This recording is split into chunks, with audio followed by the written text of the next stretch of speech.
வணக்கம் தமிழஞ்சங்களே, தமிழண்டா என்று உரிமை குரல். இந்த பாருங்கப்பா, மது பிரியர்களே, உங்களை எல்லாத்தையும்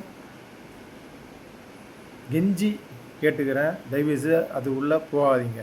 நானும் குடிக்கிறவன் தான், ஆனால் அதில் முழுமையான என்னோடய கான்செப்டு கிடையாது, என்னோட ஆசை கிடையாது.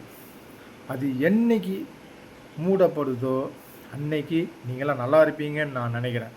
உங்களோட பைசா, கஷ்டப்பட்டு உழைக்கிற பைசா வீட்டுக்கு போகும்னு நினைக்கிறேன். நீ உன் பிள்ளையோடையோ மனைவியோட சந்தோஷமாக இருப்பேன்னு நான் நினைக்கிறேன்.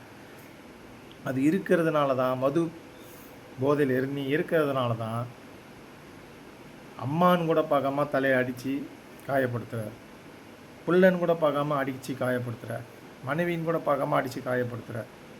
ஒன்றை ஃபுல்லாக அடிமைப்படுத்தி வச்சிருக்கிறது இந்த திமுகவும் அதிமுகவும் பண்ணுற காரியம் எது? மூடுறேன்னு சொல்லிட்டு கடைசி வரைக்கும் மூடவே இல்லை. உங்களை முழுமையாக அடிமைப்படுத்தி கடைசியில் ஸ்கூல் பிள்ளைங்க வரைக்கும் வந்துட்டானுங்க. நாளைக்கு உன் பிள்ளை குடிக்கும், உன் பேரன் குடிப்பான், அப்படியே மேலும் மேலும் அடிமைகளாகிட்டே போவீங்க. பாட்டிலுக்கு 10 ரூபா வாங்குறானுங்களே, நீ எதிர்த்து ஒயின் ஷாப்பில் கேள்வி கேட்டால் அவனை அடிக்கிறான்ல. இது நான் வீடியோவாக பார்த்தேன், ஒருத்தனை அடித்தானுங்க. யார்? போலீஸ்கார் வந்து அடிக்கிறாரு.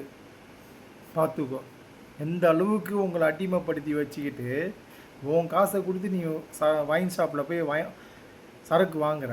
அந்த சரக்குக்கு எக்ஸ்ட்ரா 10 ரூபா போட்டு விற்கிறான். அதை நீ எதிர்த்து கேட்டால் அவனை அடிக்கிறானா?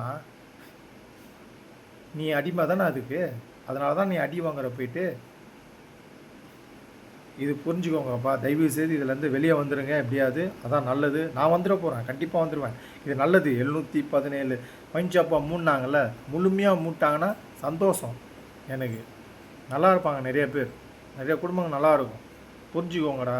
இதுக்கெல்லாம் ஆதரவு தெரிவிச்சுட்டு போனீங்கன்னா நீங்கள் இல்லை, அதிகாரிகள் மட்டும்தான் சந்தோஷமாக இருக்க போகிறாங்க. நீங்கள்லாம் கடைசி வரைக்கும் கஷ்டப்பட்டுட்டு தான் இருப்பீங்க. புரிஞ்சுக்கோங்க. நீங்கள் நல்லா இருக்கணும்னு தான் இதெல்லாம் நடக்குது. அதை கரெக்டான பயன்படுத்திக்கோங்க. நன்றி, வணக்கம்.